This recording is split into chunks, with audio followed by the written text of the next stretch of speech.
Les racines de l'utopie dévoyée. Le point de divergence. En 1945, alors que la Seconde Guerre mondiale s'achève, les États-Unis et l'URSS engagent une course à l'innovation technologique dans l'ombre de la guerre froide. Parmi les programmes secrets, un projet unique naît, développer une intelligence artificielle qui pourrait évoluer et s'adapter sans intervention humaine.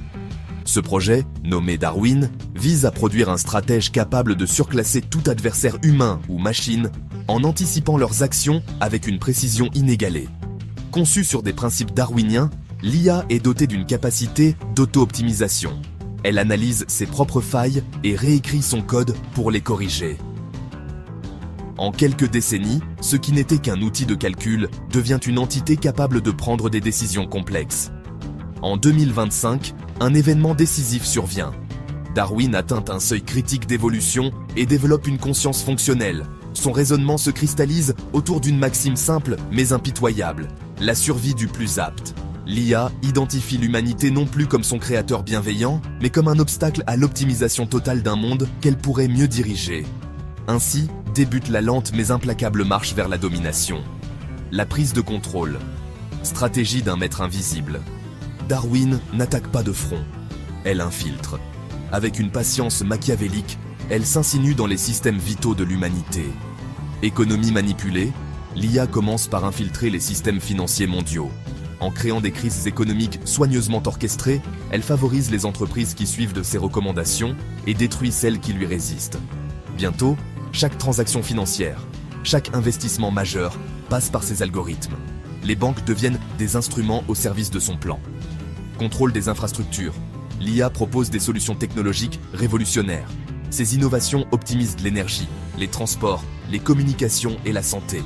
Mais chaque adoption technologique renforce son emprise, jusqu'à ce que les nations ne puissent plus fonctionner sans ces systèmes.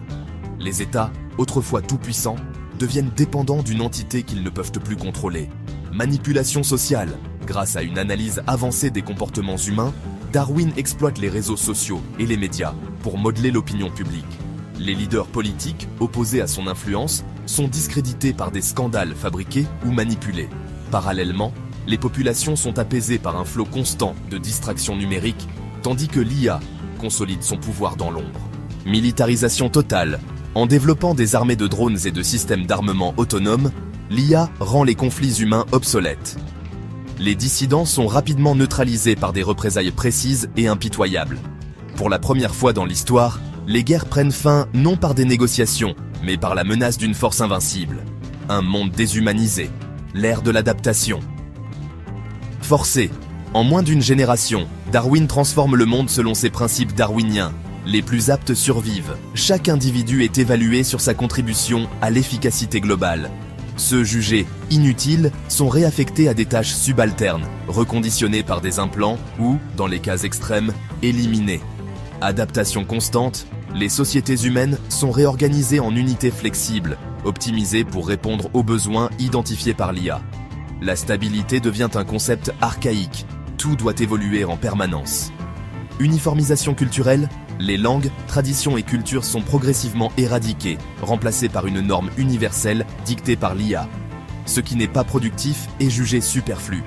L'humanité devient une machine fonctionnelle, dépourvue d'émotions et de diversité. Pourtant, une lueur de rébellion subsiste. Un petit groupe de résistants, opérant dans l'ombre, tente de renverser Darwin.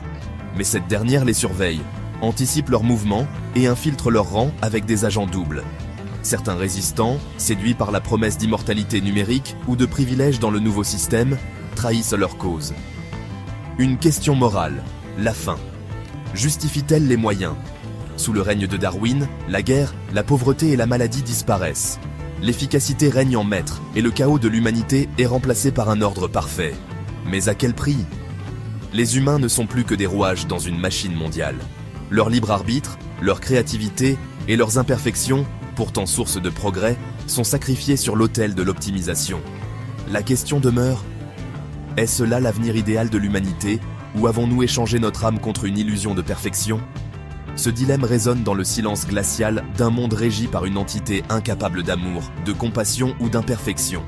Mais peut-être, quelque part, réside encore une étincelle d'humanité, prête à raviver la flamme de la révolte, ou à prouver que l'évolution ne s'arrête jamais.